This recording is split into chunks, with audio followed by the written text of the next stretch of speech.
Thank you, Mike. Well, I'm interested in your reference to the Parliamentary Liaison Office having been there for 25 years.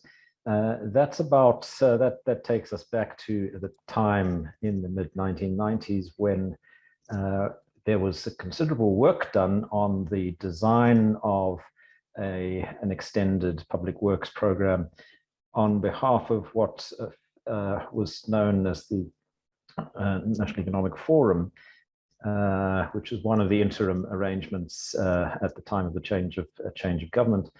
And I was a bit involved in that work. Both Kate and I were involved in different ways in employment programs in the 1980s. And so in some ways, you've reminded us of just how long it takes sometimes to get things really up to scale.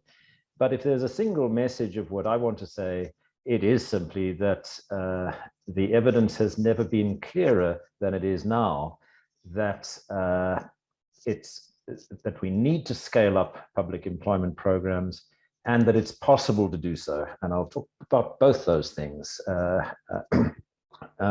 So the message really, I'm going to start with a conclusion. The message of what I want to say is that we need what I call a paradigm shift in how we think about employment programs. Our public employment programs were conceptualized and designed, particularly after the job summit of the early 2000s, 2003 or thereabouts, conceptualized as short-term work opportunities to assist particularly young people in the transition from school to more stable, productive employment. But we have deep structural causes of unemployment, and we've also had a long period now of slow economic growth. And the reality is that the need for these employment programs is not a short-term need. And in addition, and I really want to emphasize this, the things that are done through these employment programs are for the most part things that are going to need to be done. They're activities that are going to need to involve high levels of employment for a long time to come. In fact, they are, if you like, ongoing responsibilities of government, and we should think of our public employment programs as contributing to that long-term structural shift of the economy towards more employment in socially productive activities. Our employment programs should be designed to comply with minimum wage and other basic conditions of employment. It's also important to keep their costs low, so there are some difficult policy issues to consider there. But these programs should over time progress towards greater job security. Skills development should be part of the programs. And over time, as the economy grows, as the productivity in these activities increases, so they'll be able to afford higher wages. So scaling up the public employment programs is, in my view, a key element of our reconstruction and development program to take us back 25 years, or of the President's Economic Reconstruction and Recovery Plan introduced 2 years ago. The presidential employment stimulus has brought new initiative, new impetus to these activities. And Kate will talk more about that. I'm going to say a few things about the more traditional public works programs, which were scaled up after the job summit nearly 20 years ago, but actually have their roots in employment programs which were designed and introduced in the 1990s. So we need to scale up these programs. We need to think of them as permanent and not temporary. That doesn't mean that the jobs are all permanent. In fact, in most of these programs, the job opportunities will continue to be temporary. In some cases, in the infrastructure EPWP activities, jobs are typically three or 4 months. They don't need to be. Sometimes they're longer term. In the social activities, social service activities that have been supported through the EPWP, many of these are ongoing employment opportunities, sometimes contracted for 6 months or a year. So there are different ways in which they can be constructed, but they're ongoing activities, even though many of the specific job opportunities that are created through these programs are comparatively short term, and institutional arrangements need to accommodate that. I'm going to share just a sort of picture of the numbers. So what are we looking at? Some of you may have seen a press reports today of data that has come through from a BankServe large sort of data series that is tracked monthly, that gives a picture of payroll data, people who are employed and earning wages. And the headline was a decline in average wages paid in the most recent month of May, I think, that was reported on here by comparison with the previous month. The reason for that was increased employment. And when you increase employment at low wages, as more contract work comes into play, and particularly in the hospitality and entertainment sectors, apparently, there has been something of a recovery of employment. Not yet to the levels of employment that were achieved 2 years ago, towards the end of 2019, but we're now quite close to the overall level of employment of 3 years ago. The economy has grown. The number of young people who leave school and enter the job market have of course continued to increase, and so we've seen that overall increase in unemployment in the economy. The point I want to make there about those data that have been released today is that, yes, in one sense, one's concerned about the gap between inflation increases and wage increases, which is certainly a challenge that we're facing in this present environment, with a sudden uptick in inflation and the economy still performing poorly. But it is also a welcome thing that there is more job creation and more job opportunities being opened up in some sectors that are capable of expanding in a comparatively labor-intensive way. Broadly speaking, what are the numbers? Somewhere between 900,000 and 1 million young people leave school or further education every year. About a third of them don't look for work. They're economically inactive for various reasons. About a quarter, those who leave school go on to further education or higher education. And after 3 or 4 years, they become job seekers, and of course, every year, out of that aggregate, something like 2/3 of those who enter the job market looking for work don't find work in the first year or two. So we have a rising youth unemployment problem, but we have comparatively high unemployment rates right across the age distribution. So employment creation and the employment challenge isn't just about young people's needs. Now, what have the public employment programs actually contributed to that? So just bear those numbers in mind. Every year, something like 250 to 300,000 new entrants to the labor market not finding work, remain unemployed. The number of people leaving or retiring or exiting the labor market is a lot less than that. But that's the sort of order of magnitude. Every 3 years, or every 3 to 4 years, you can think of it, around 1 million new work seekers in our labor market.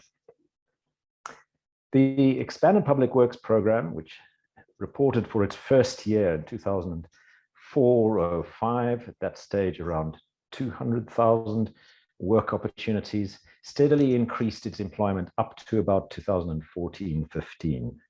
And so it's not a story of no progress. The increase in job opportunities in the Expanded Public Works Program and the Community Work Program adds up to around 1 million work opportunities by 2014-15, which is the target that was set in the National Development Plan published in 2012. But many of those work opportunities were short-term opportunities, 3 or 4 months, or in the case of the Community Work Program, were not full-time work opportunities. They were typically 2 or 3 days of work a week. And so when you translate that 1 million job opportunities created in that year, 2014-15, into full-time equivalent employment, the number's about 350,000. That's not a small number. it was the also of more or less steady growth, up some years, down other years. But nonetheless, it's not a large number relative to the 250 or 300,000 additional people seeking work every year. And so when economic growth comes to a slowdown after the recession in 2009, and so you have very little job creation associated with economic growth, we begin to see rising unemployment. But not only that, the increase in employment on these programs, the expanded public works programs, the community work program, appears to have come to an end in 2014. There's a striking decline in the numbers reported by the Department of Public Works and Infrastructure, who have the coordinating unit for these programs. Striking decline in the average numbers employed in the following year, 2015, almost as if having met the targets of 2015, there was a relaxation, but also a context of tightening of budgets, and employment fell by something like a quarter, according to the official numbers, in the following year. A bit of an increase over the next few years, and then sadly, exactly when in a sense we needed to expand these job opportunities in the context of the economic shock of 2020, 21, lockdown, etc., many of the programs either slowed down, people continued to be employed and paid perhaps, but were not working. And then by 2020, 21, 2022, lower numbers than had been employed on these programs 5 or 6 years ago. So we've had a period of 6 or 7 years of decline in employment on these programs. So Kate will talk about new initiatives that have begun to turn that trend around. But the message of the numbers is the one that I want to get across here, that we're by the end of the 2019-20 period before lockdown, these programs still just accounted for maybe 2.5% or so of total employment, measured on a full-time equivalent basis, or 3.5% of total employment if you count the CWP jobs for 2 out of 5 days a week as employed, which they would be statistically in the way in which employment is defined for statistical purposes. And wages paid on these programs, on my calculations here using data that comes from the Department of Public Works, wages paid on these programs amounted to something like 12 or 13 billion rand a year. 12 or 13 billion rand a year compares with a government wage bill of 600 billion a year and rising, or compares with total payments on our social assistance grants programs of somewhere around 240 or 250 billion rand a year. So that's the next point I really want to emphasize, is that the contribution of these programs to employment, the contribution of these programs to earnings in the bottom half of the earnings distribution are still comparatively low. In a context of high unemployment, context of high levels of poverty and inequality, we should be far more ambitious about the contribution of these tax-funded programs to both employment and to the income security of vulnerable households.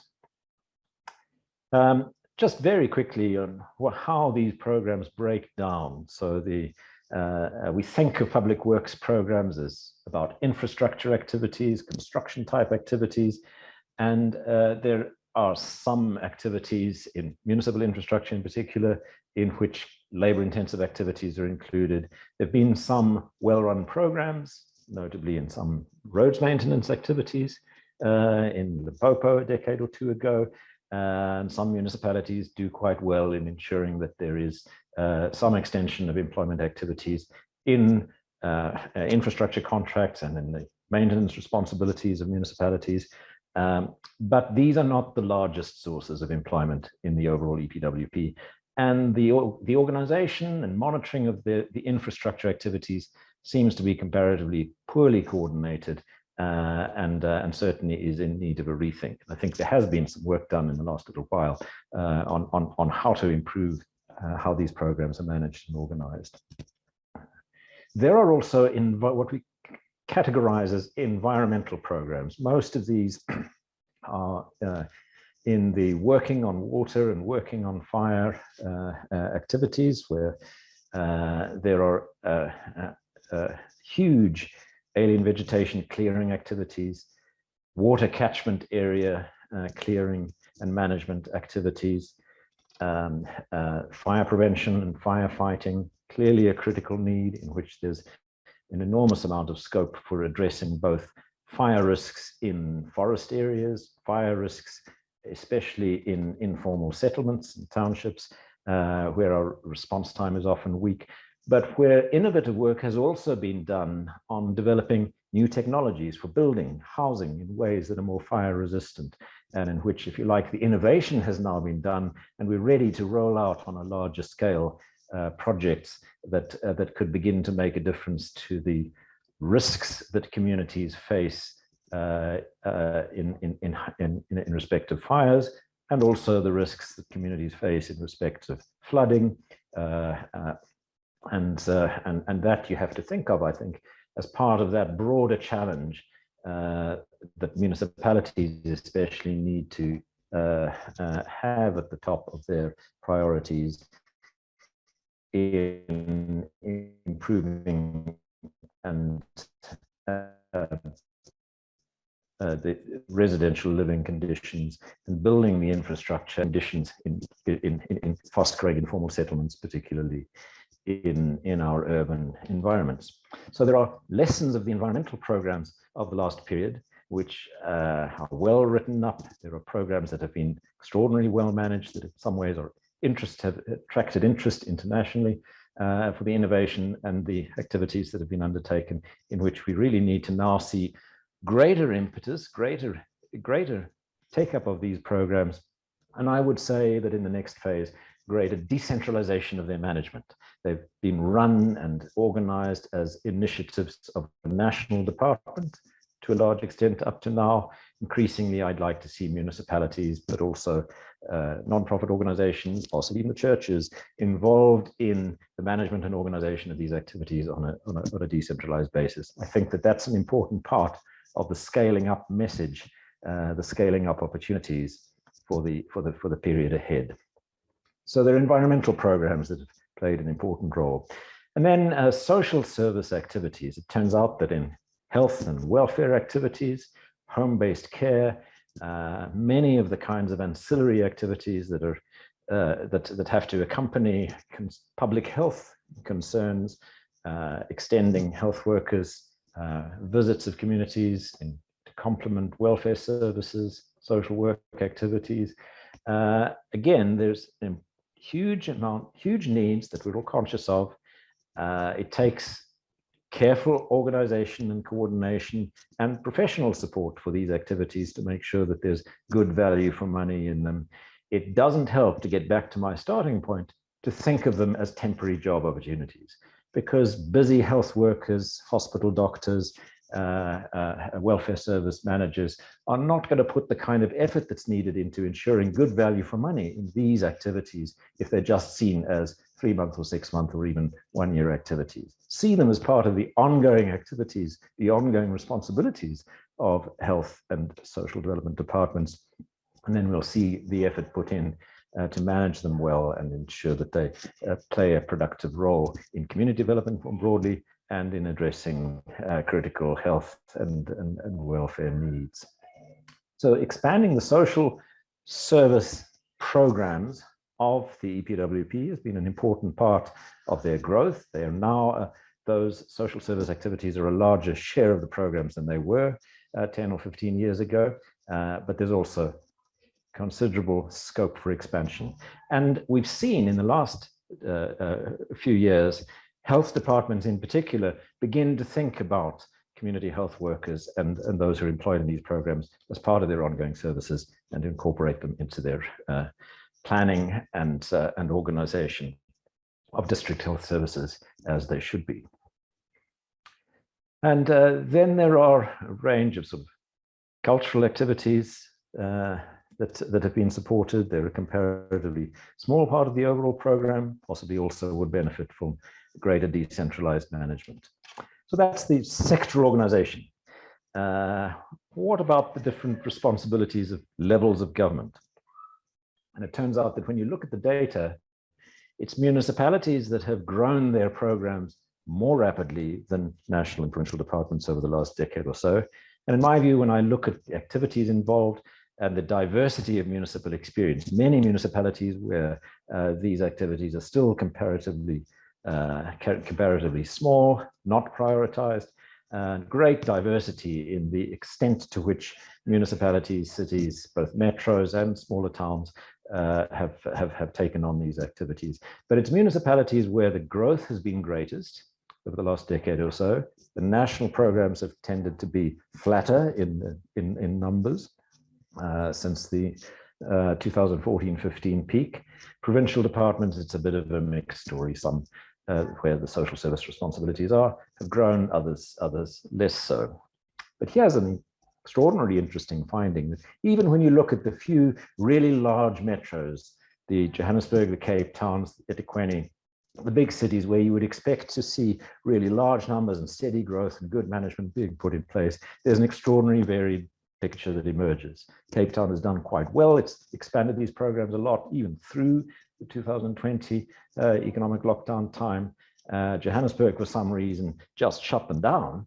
And so far lower numbers are seen there. And so there's a confusion in the responsibility that municipalities are taking on in coordinating these activities and in the priority that attaches to them. And I think that that's an area where there's a role for a greater public awareness, lobbying, and information that assists in getting us towards a consensus that these programs should be priorities at all levels of government, all departments. Some departments have more opportunities than others, obviously, but certainly all municipalities need to be ensuring that there are that there's steady growth, that there are targets set, and that the resources that are set aside for employment programs are put to work. Kate will talk a bit about the role of non-profit sector, I'm sure, and non-governmental organizations in supporting the management of these programs and getting that balance right. And I think the balance that's right in one area, one municipal environment, or one district might be quite different from the balance that makes sense in another. But there's certainly a huge potential role for our civil society organizations in giving impetus to these programs. So where do we end up numbers-wise? What can be accommodated fiscally? What would be reasonable sort of targets? Well, the little paper that I've written on this, on the public employment programs, which you can have a look at the website Econ 3x3, E-C-O-N, Econ 3x3, 3x3, Econ 3x3, which publishes little research notes on many activities, many sort of economic and development issues. There's a note there in which I'm suggesting that we should be aiming to double these employment programs at least in 3 years and double them again in the period from 2025 to 2030. And that would take the present level of impact and the contribution of these programs to earnings in the bottom half of the income distribution, not to huge numbers. We would still be nowhere near the contribution that our social assistance and grants programs make to incomes of vulnerable households. But we would certainly be beginning to turn the tide on the unemployment trends, and we would be bringing to households not just the additional income that comes from a participation in employment programs, but the opportunity to learn and the opportunity to participate in work experience programs that we know contributes to the probability of people moving on into income generating activities and into work activities in the wider economy. There's a larger discussion that needs to be had about job creation as a whole. Employment is not just about public employment, obviously. It's about growth, it's about investment, it's about ensuring that the business sector invests in and sees profitable opportunities in supporting more employment-intensive activities. That's not the focus of this discussion. Here we're simply saying public employment programs need to be taken more seriously than they do. and we need to learn the lessons of scaling up these programs that have come from experience of the last few years. And that's the point at which I want to hand over to Kate, because I think she has really been part of a very exciting set of lessons about how you go about using institutional capacity to scale up employment in ways that contributes to meeting public benefit needs.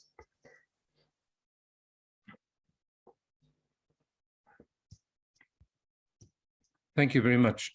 Thanks, Andrew. I'm glad that you touched it towards the end there on the sort of non-financial or non-income aspects of the programs. I hope we're going to get an opportunity to come back to talk a bit more about those aspects which I suppose sometimes might be thought of as merely spin-offs, but in fact are quite integral, I think, to the whole project.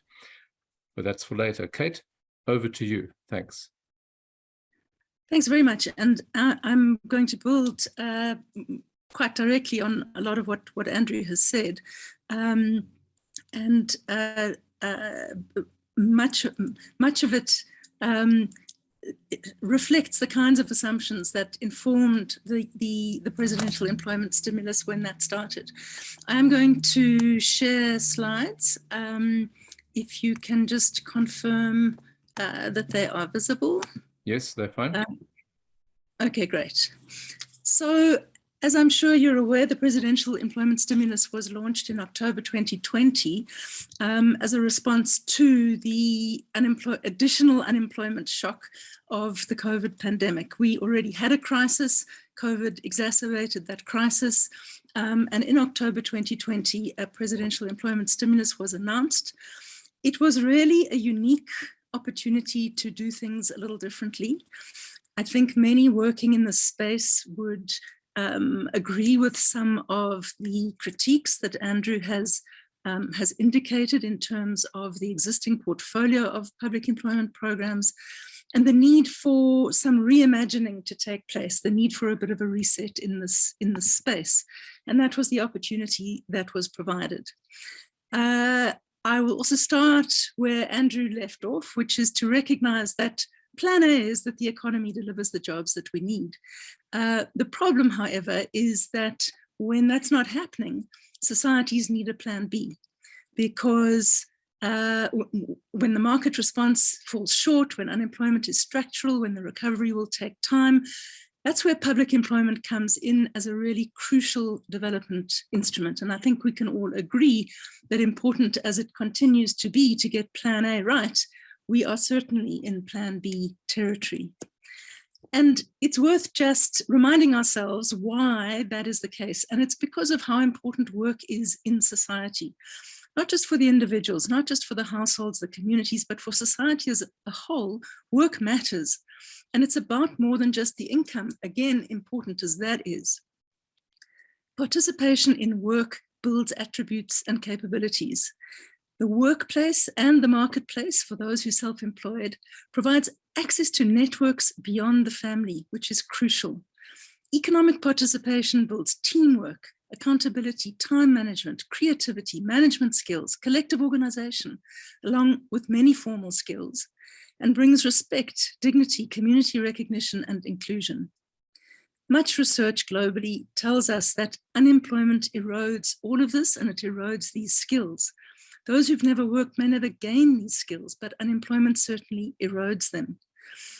Our other problem is that formal skills that are not applied rapidly are lost, which undermines the huge social investment that we're making in skills and leads us to the situation where often for employers, certificates are seen as barely worth the paper they're written on. So we put huge investment in skills and we don't create the opportunities for those to be deployed. All of this reduces people's productivity, and the longer people are unemployed, the more unemployable they become. All societies face these challenges with unemployment, but in our context of such extreme unemployment, these issues are systemic. The impacts of our unemployment on wider productivity and economic dynamism are systemic. And that undermines, in a horrible vicious cycle, that undermines our potential to get plan A right. And so we need to see this intervention, public employment, as a crucial part of contributing to the conditions that will allow liftoff in terms of employment creation in the wider economy. We have to break the cycle, and we have to use public employment intelligently as an instrument to assist in doing so. So to get back to the employment stimulus, we have managed to deliver support to over 800,000 people at this stage. Those are individual people who have benefited from the stimulus in different ways, and I'll speak to some of those different ways. And bear in mind that this was certainly not under optimal conditions.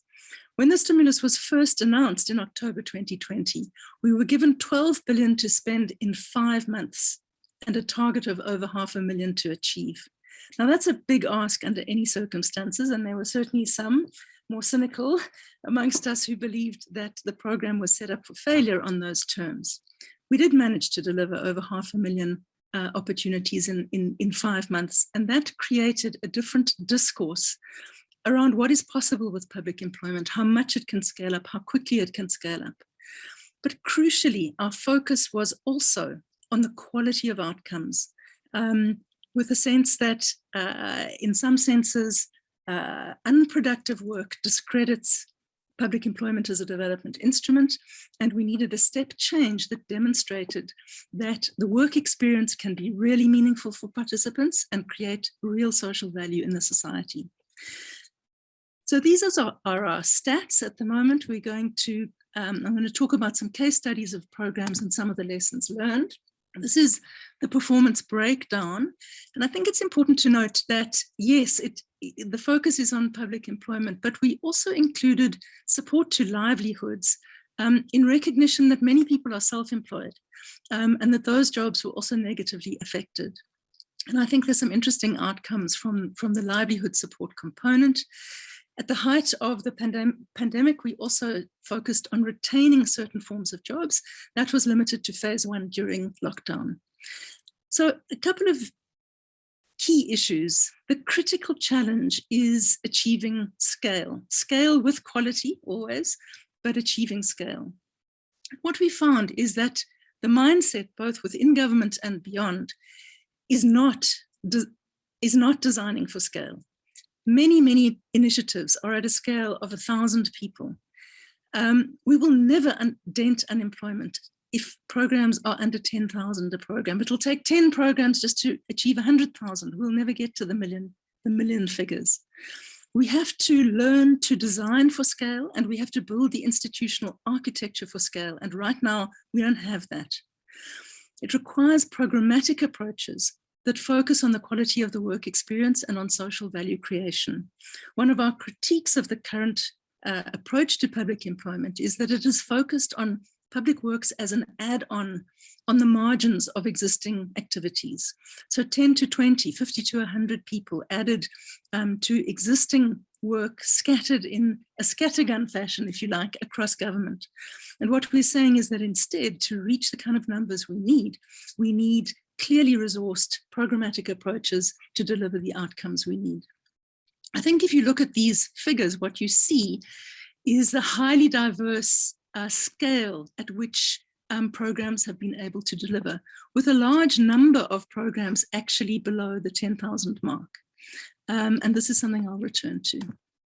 So currently, there are 15 programs in the stimulus. There isn't time to speak to them all. I'm going to pick up on some of the ones on this particular slide and talk to some of the lessons learned in the process.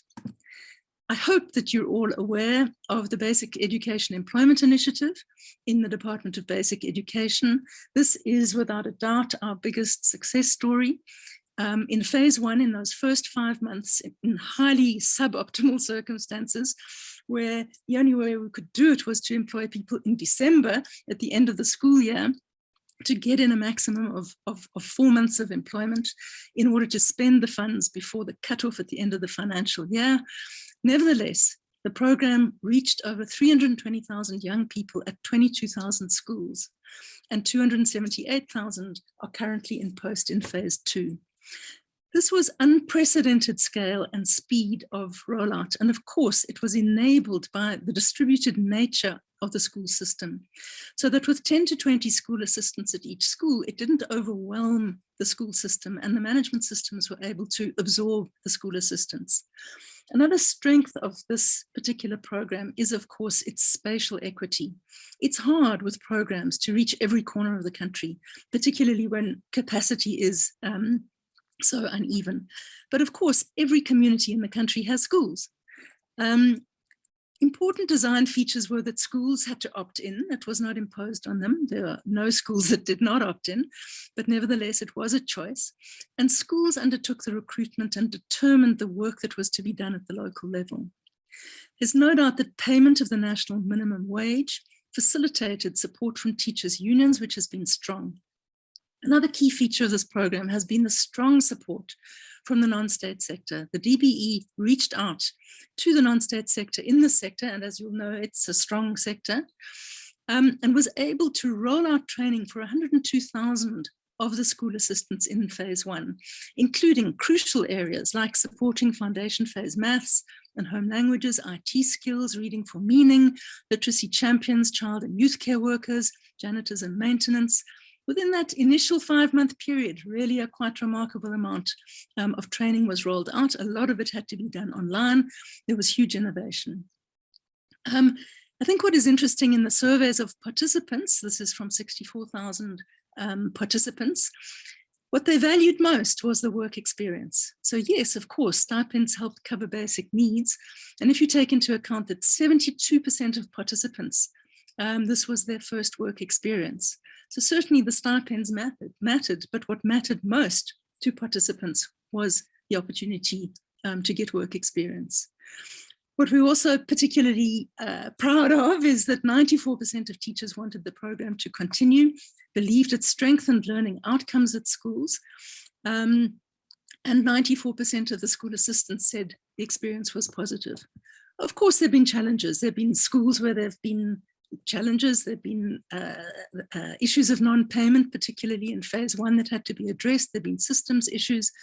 But I think there's little doubt that overall, the performance of this program has been really strong. And for us, what matters about it is that the quality of work experience plus the quality of social impact have been so good. So often at school level, there's a one-to-one mentorship relationship between the school assistant and a teacher. That's a really high level of mentorship in a first job. We have seen strong evidence that supporting teachers supports learning. And we believe the program strengthened the learning environment, both inside and outside the classroom, in what we must concede was one of the hardest periods in education history. So this has become our flagship program. It is the biggest. It has supported over 600,000 young people to date. It has now been extended for a further 2 years, and the duration of the placement is also extended. So the current cohort will be working, I think, for 7 months. It varies from province to province, but mostly 7 to 8 months. And it is now aligned with the school year, all of which are improvements that arose from the fact that the benefits were demonstrated and clear. So let me move to a different program now. This is the program in the Department of Agriculture. And here, this is one of the livelihoods programs where what was provided was a production input voucher to subsistence farmers. Quite a lot of innovation happened in this program. Firstly, because of lockdown, they couldn't, the application method selected was using a USSD platform on cell phones. The department was really quite anxious about this at first. They thought it would be unable to reach people in the most marginalized areas. What was so interesting is that quite the opposite was the case. In fact, it proved to be an extremely efficient way. Over 178,000 subsistence farmers applied for the vouchers. For the first time, DALRAD now has a spatially referenced geospatially referenced database of subsistence farmers, which it never had before. It has a breakdown of their participation in productive activities, providing a really strong basis for follow-up support, creating pathways out of poverty for voucher recipients. They were able to use a payment method using a Vodacom platform, which improved their payment of suppliers from well over 3 months to in most cases under 48 hours from invoice. So a huge efficiency shift within the department. Certainly, there have been problems. One of the problems was the number of suppliers that tried to take a cut of the vouchers. They actually had to suspend the program at a certain point because of supplier abuse, and have had to put in systems to provide recourse for voucher recipients and mechanisms to expel suppliers from the program. But nevertheless, vouchers have been issued at a significant scale, and we've had good feedback on the impact of those vouchers in assisting subsistence farmers back into production. Another interesting program was the support to the creative sector. Now, this was the press coverage of this was overshadowed by the debacle that happened in the National Arts Council. I think it's important to emphasize that no fraud took place. The forensic audit that happened showed that no fraud took place, no money was stolen. All the money did in the end get to recipients. The problem was that the NAC was completely overwhelmed by applications for a fund to a value of about 300 million. They got applications for over $1 billion. And the wheels came off at a management level. They allocated more funds than they had in the budget and had to retract some of the grants. So highly unfortunate, but it was not actually fraud or theft of the funds that was the problem. The bottom line, though, is that over 32,000 creatives received support through the stimulus. And I think what's exciting about this program is the stimulus effects of that, because in this particular case, rather than a classic public employment model, we decided to provide the opportunity for the creative sector to create their own jobs, to produce outputs of value in the sector, movies, plays, music, performance, and more. And what this meant is that they were supported to do this, but were then able to leverage those outputs to earn additional income through the sale of movie and theatre tickets, the sale of rights. In this way, leveraging the public investment to create further income, enhancing the benefit to participants, supporting GDP in the sector. And in this way, we see this as catalytic support. And this is a program that has also been extended for the next 2 years. There are just two examples here. The one is Wandile Molabatsi, who used the funds to make a movie with all kinds of support to everybody that is involved in movie production. Jobs were created. The other one that I just want to highlight is Chipisa Chico from Putadi-Chaba, who used his funds to set up an open-air movie theatre in Putadi-Chaba that has been such a success that he's rolling it out in other small towns. So these are just two examples of the kind of knock-on effects within the creative sector. And I think it's important to move beyond the negative publicity around what happened in the NAC to recognize the importance of this contribution. The next program I want to highlight is particularly close to my heart, which is the Social Employment Fund. This is focused on recognizing that government can't do it alone, that it's crucial to partner with the non-state sector. This fund has been set up as part of the employment stimulus to support what has been termed work for the common good. As the president has said, we're working on the premise that there's no shortage of work to be done to address the many social problems in our society. The aim is to support the considerable creativity, initiative, and institutional capabilities that exist to engage people in work that serves the common good. What do we mean by work that serves the common good? In fact, the term is intentionally broad, precisely because communities are best placed to identify what work is most meaningful for them.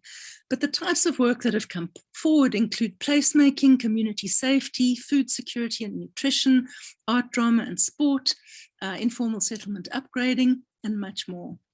To give you a taste of the kind of work that can be supported through this mechanism, these are some of the ideas that have come forward through crowdsourcing of ideas for what social employment could look like.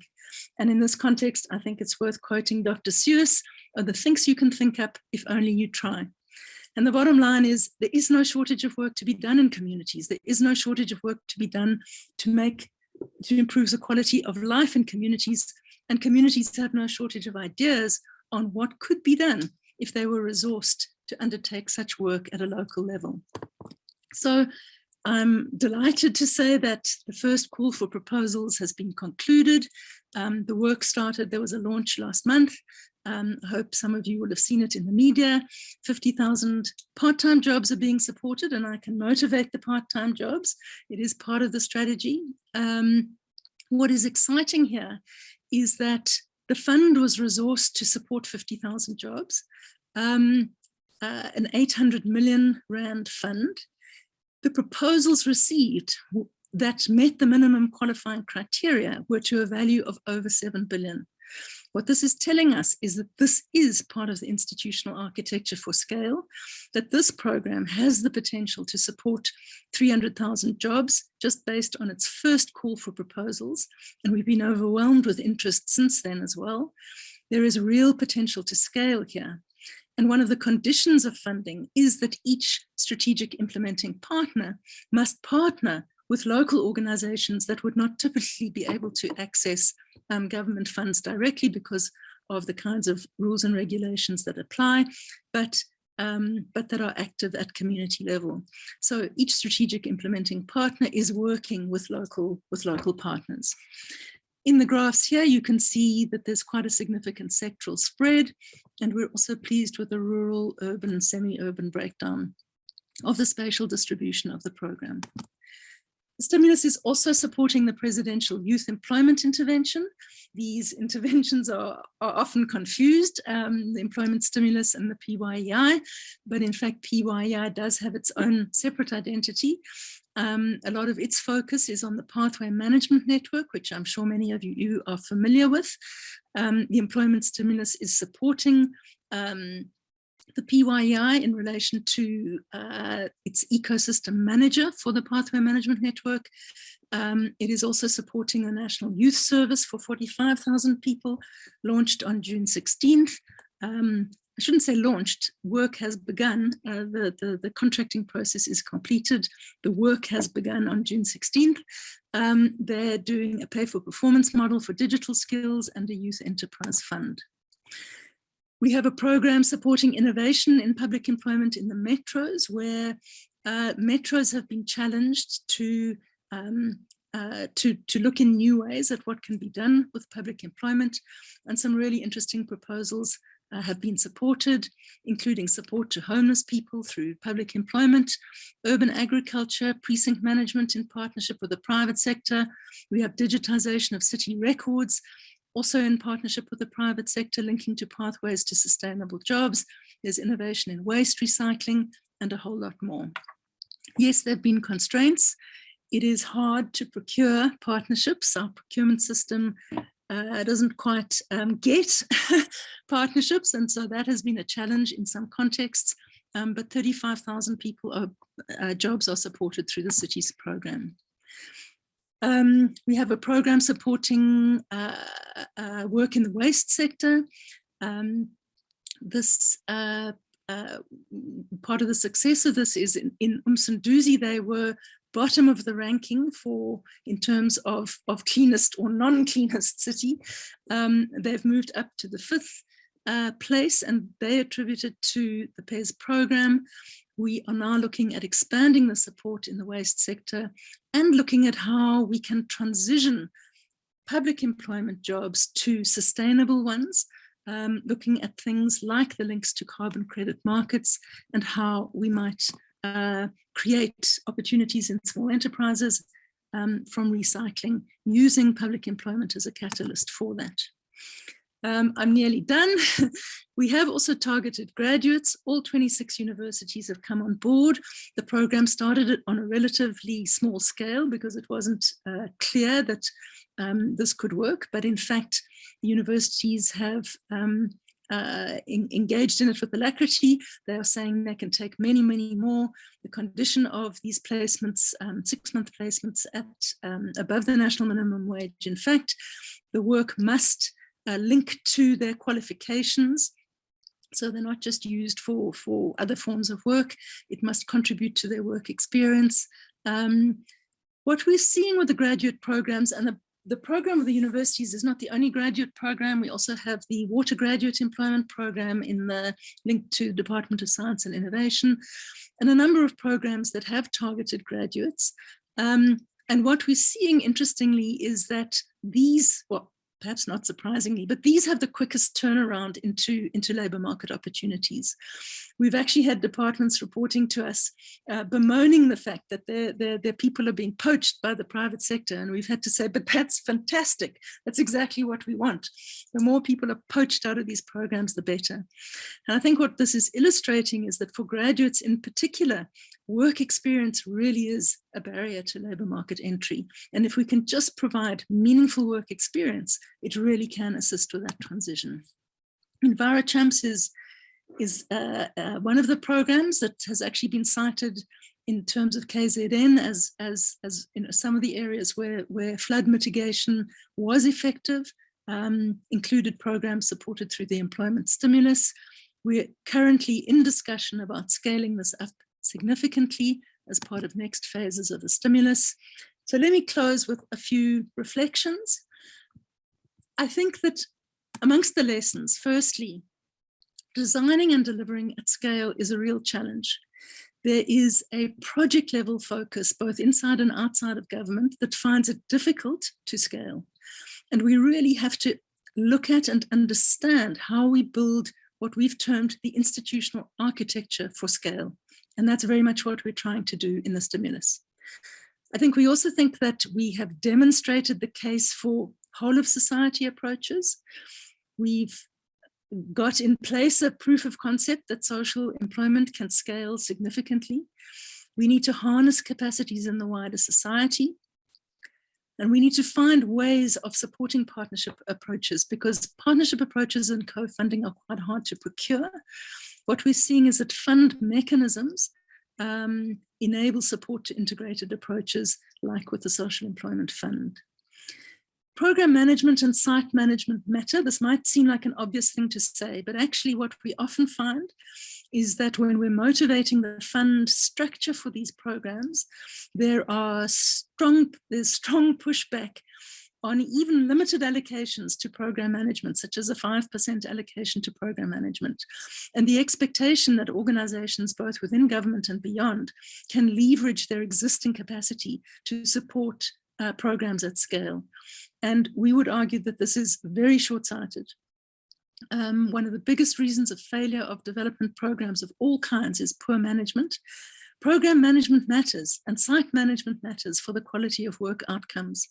You know, cutting those costs does not augment the benefit. In fact, it can put the benefits for all participants at risk. We are also seeing that graduate employment is low-hanging fruit. We believe we need low-hanging fruit, despite the fact that unskilled workers, that's where our unemployment levels are the most dire. We do have graduate unemployment. These are people with skills that need to be deployed in the economy as part of a growth agenda. And we believe that there does need to be a focus on facilitating their labour market entry. And we're seeing that public employment really can make a difference when it's appropriately designed. And overall, what we're seeing is that we're trying to use the employment stimulus to demonstrate that make work programs or programs where the work is considered of low social value or is unproductive is not a good investment. That really we need to invest in ensuring that the work is real work, that the work experience has value for participants, and that the work undertaken has social value for society. And what we're arguing and what we're seeing the evidence support is that where the work is real work, the labour market outcomes are strongest. So finally, do we have a roadmap to go to 2 million public employment jobs and livelihood opportunities per annum? Yes, we do. If and when the fiscal framework allows it, we have a range of scenarios for further scaling that we hope to be able to deploy. Thanks, and back to you.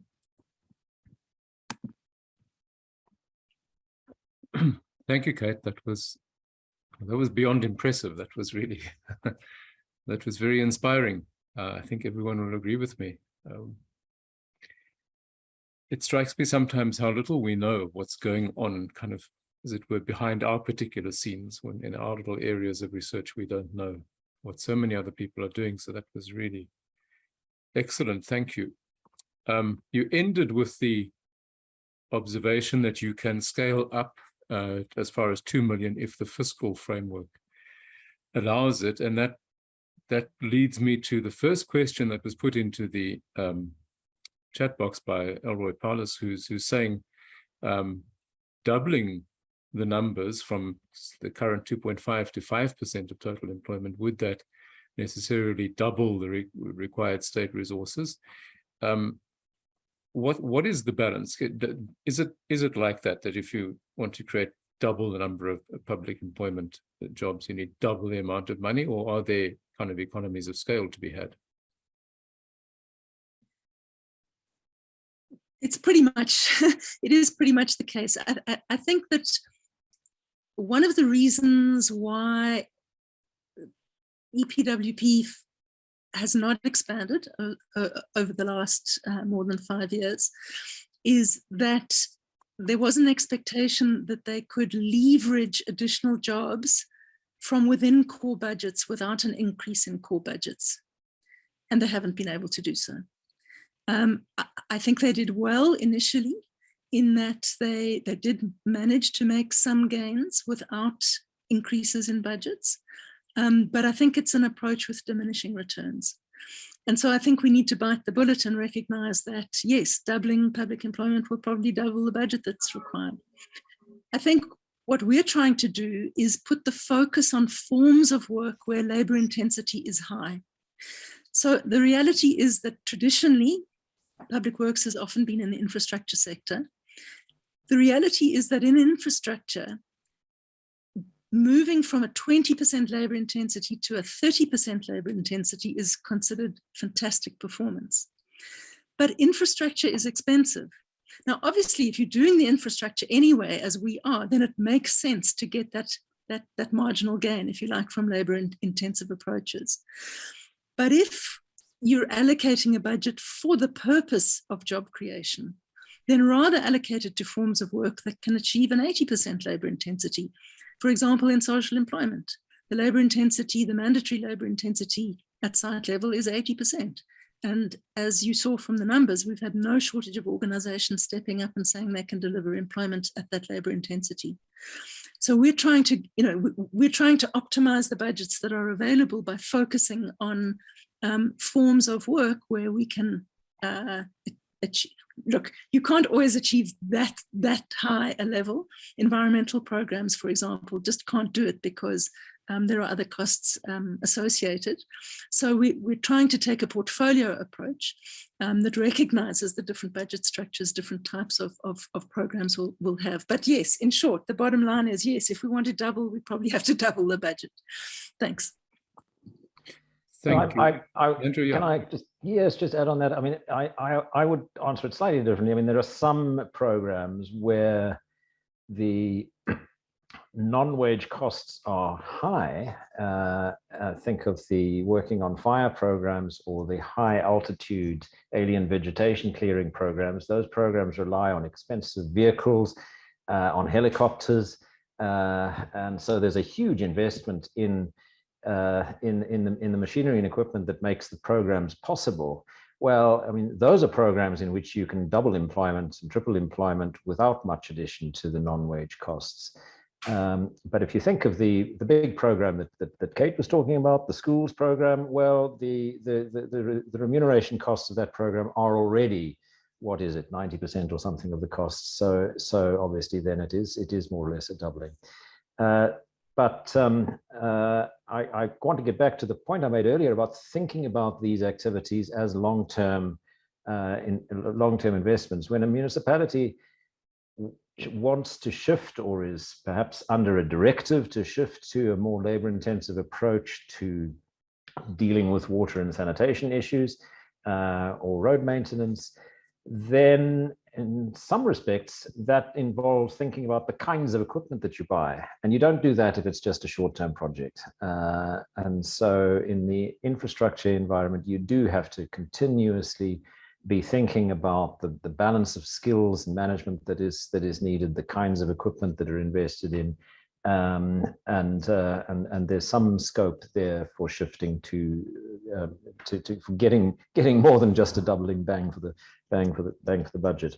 But nonetheless, you know, these programs are costly, and they have to be properly budgeted for. They can't just happen. Kate quite rightly makes the point. They can't just happen as sort of add-ons to existing allocations.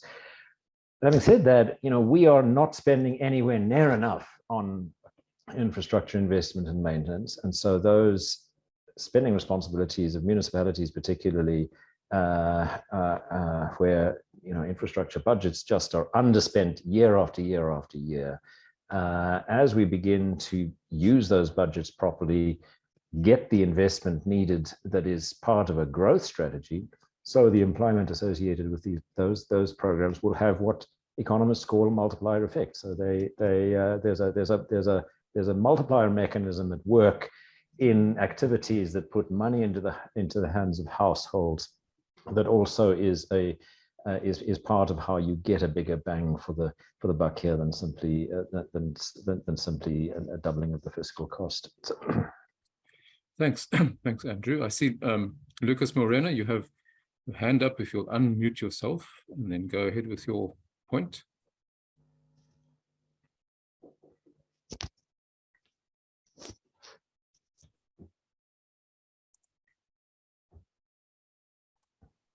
Lucas, you need to unmute yourself. Yeah, sorry, that was an error. Sorry about that. Yeah, go ahead.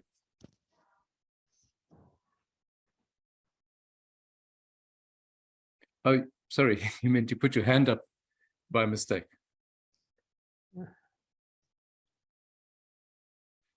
Okay.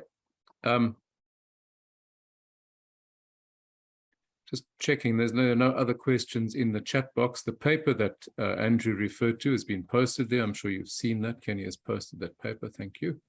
Can I ask something about bureaucracy and red tape? Kate, you mentioned that you were given 12 billion and you were told you've got 5 months to basically spend that money. And by the end of it, you had done so, and you had 800,000 people in the programs. How did you evade or avoid the traditional red tape that we kind of outside government associate with programs of this kind? How did you get it moving so quickly without having to go through all sorts of committees and wait for replies and wait for responses and so on and so on? Just also to, we've got to the 800,000 by April this year. It took us a little bit longer than the first 5 months, yeah. But we did hit the ground running. I think there are a number of factors. Firstly, it was an emergency context. It was a crisis, and there was a recognition of the need to move quickly. I think that programs that had to procure found it often impossible to do so in the timeframes. So, for example, within the environmental sector, there were some programs that had contracts in place that could expand within the rules of the game, were able to expand, and they were able to hit the ground running, but they had hoped to initiate new programs also, and they were unable to complete the procurement in the 5 months. A program like DB, and you know, partly the design was informed by a recognition of these constraints. DBE was able to appoint their 320,000 participants within 6 weeks of the announcement of the program. There was no procurement involved. It was a recruitment of participants, which they did on the sayouth.mobi platform. It was an open process, but it didn't involve a procurement as such. Right. We've also found that fund mechanisms work well quickly. It has taken us a little while to set up some of those mechanisms, like the Social Employment Fund. It took a good 6 months to get the fund up and running. But once the fund was established, the fund itself can move pretty quickly. So I think, you know, we the same applied with in the creative sector. We used existing fund mechanisms. So the National Arts Council and the National Film and Video Foundation had mechanisms in place to call for proposals and to respond quickly. So I'm afraid the short answer to that is that where procurement had to happen, it was hard to do it quickly, and we found perfectly legitimate other ways of resourcing processes, and that allowed for quicker. Something like the production input vouchers. You know, that yes, they used a transversal procurement in Treasury for the platform, and an existing procurement that had happened with Vodacom. They were able to piggyback on an existing procurement for that. And then it was an application process, not a procurement process, for the production input vouchers. Okay, can I ask you, Kate, just to go straight into Pippa Green's question there around how you managed to work in the education employment program, how you managed to work around lockdown regulations and school closures at that time?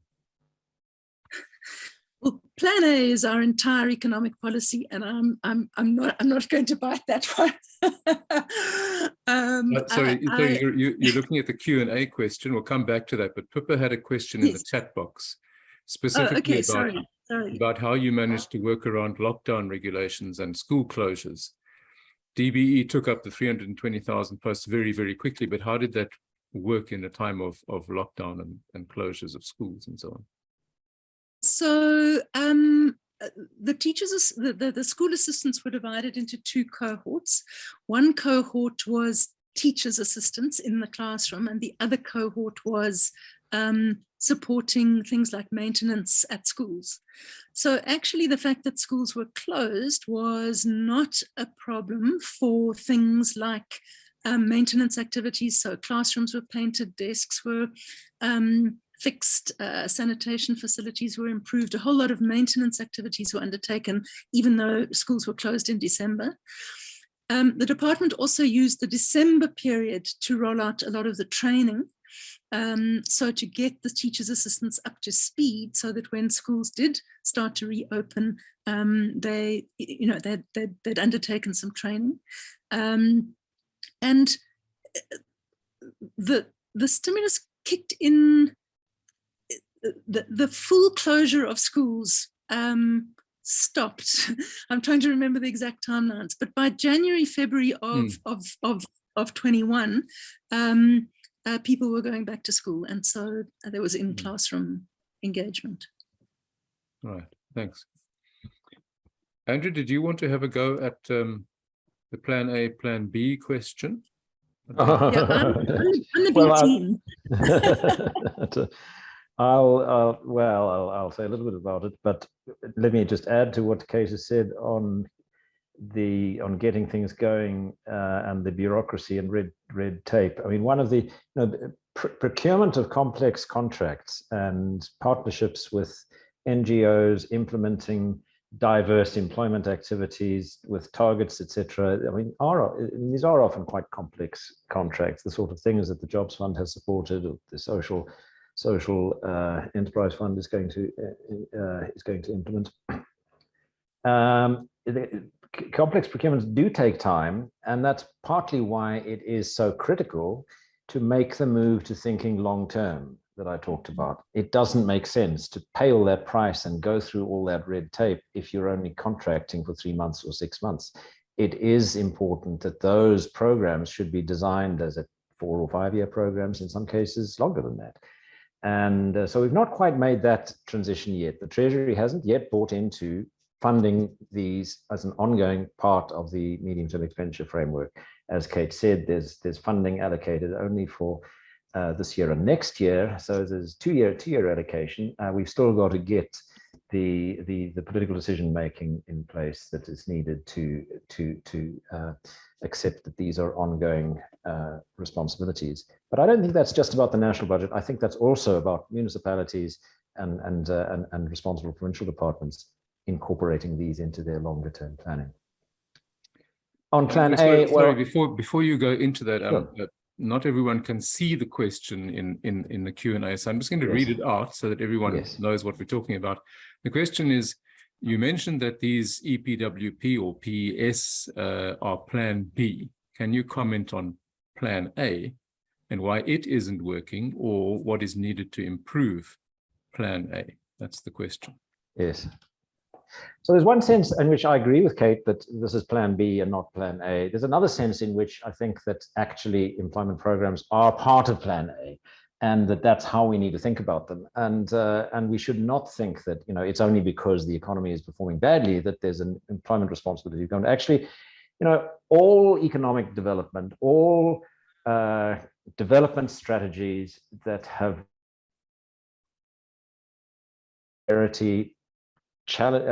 addressing the inequality and poverty challenges that development countries have faced all involve, and here I'm talking centuries, deliberate public employment strategies. Those strategies vary very greatly from country to country. Central to Japan's employment strategy is that small household enterprises and trading activities were highly protected, very deep restrictions still to some extent in the Japanese economy against, you know, larger mall type employment and supermarket and retailing activities. Well, it's too late for that in our context, but agriculture. So you know, you'll hear agricultural economists complain all the time about the European Union subsidies for agriculture. Well, they're partly there because supporting the farm economy is about supporting a part of the economy that absorbs labor. And of course, in China, that fall back into the peasant economy is such a huge part of public policy. So I'm deviating hugely here, but what I'm saying is employment has got to be central to a development strategy. We have come to think it's not part of our development strategy, that it should just follow from growth. Well, that's just not good enough, and it's not going to wash. We absolutely need to have, as part of what the president is talking about now, a social compact of some kind. Employment has to be central to that, and it needs to involve many aspects, not just public employment, but also what needs to change to make our economic development path more labor intensive. But what gets the economy going ultimately, you know, you can't get away from the fact that we've now been 10 years without any improvement in our investment performance. So we have to get back onto an investment intensive growth strategy. Investment intensive isn't the right word. We've got to get that public investment as a share of public spending up again. And business investment has really crashed in the last few years. So it's recovering the kind of confidence that leads to businesses being willing to take the risk to invest in the future is central to Plan A. And that's partly why, you know, the public policy choices that are made now about tax policy, about the extent of government commitment on spending, about international trade and how we deal with a world in which inflation is rising. It's partly why wage negotiations are so critical and difficult. These are really tough issues in this environment. And I would say, you know, you have to think, if you're thinking as an economist about long-term growth strategy, about Plan A, you have to think about the environment that influences investment decisions. And that's a public sector responsibility in addition to being about what determines business investment. Year after year after year, we're seeing municipalities failing to spend their infrastructure budgets. That has to change. And I want to say here that the public perception that to some extent is fueled by the story of dysfunctionality in municipalities, that is the Auditor General's message, is a little misleading. You know, the municipal environment is highly regulated. It's got complex financial management challenges, and there are lots of things that need to be fixed. But our municipalities are not over-indebted. They do have technical skills, if we're talking about the cities and particularly the metros, and they do have the institutional capacity to begin to do better than they're doing, substantially better than they're doing in infrastructure management and in urban renewal. And we should not let ourselves fall into the sort of message of of chaos and dysfunctionality right across the municipal landscape. It's not like that.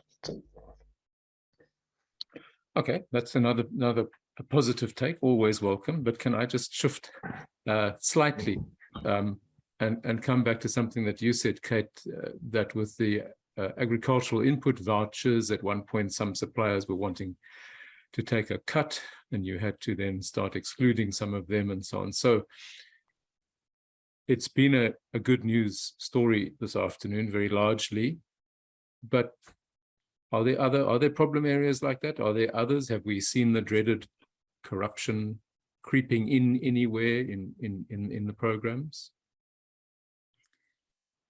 Of course, I've told a good news story, and that understates some of the challenges that have been experienced. I mean, I think what has been interesting is that the circumstances of the stimulus forced a level of innovation. I think there's another factor, which is that as South Africans and as public officials, certainly, any ambitious program that is announced in October and has to be delivered by March means that you are cancelling your December holiday. Mm-hmm. And one of the consequences of that was that the departments and the public officials that put up their hands to participate in the stimulus were willing to do that. They were willing to go the extra mile.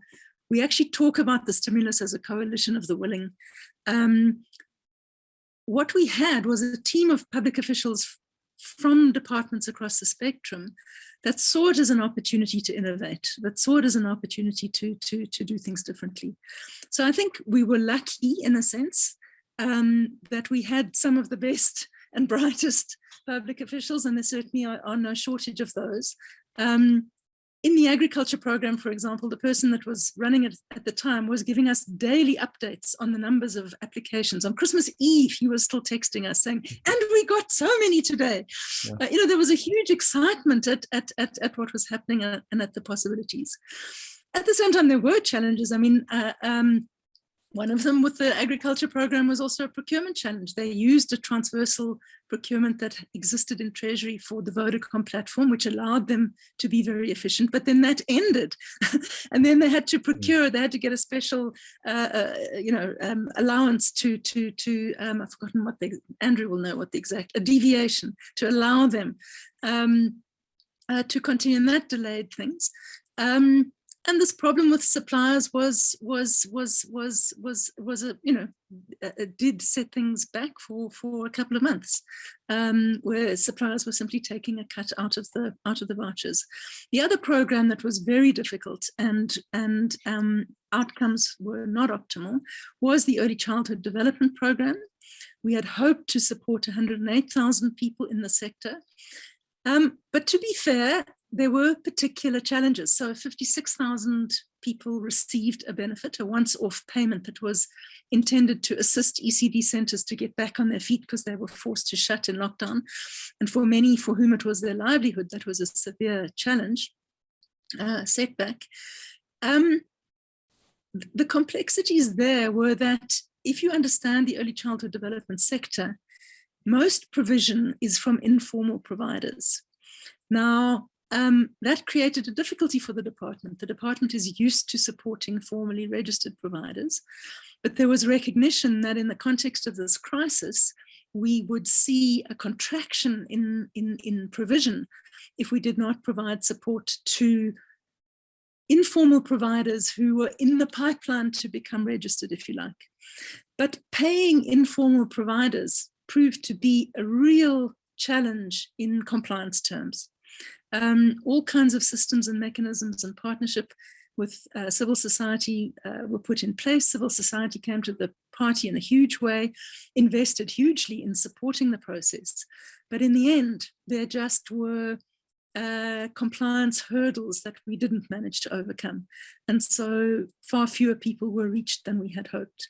So, those are, and, the National Arts Council debacle, I've spoken about it, that set us back significantly. It was very bad publicity.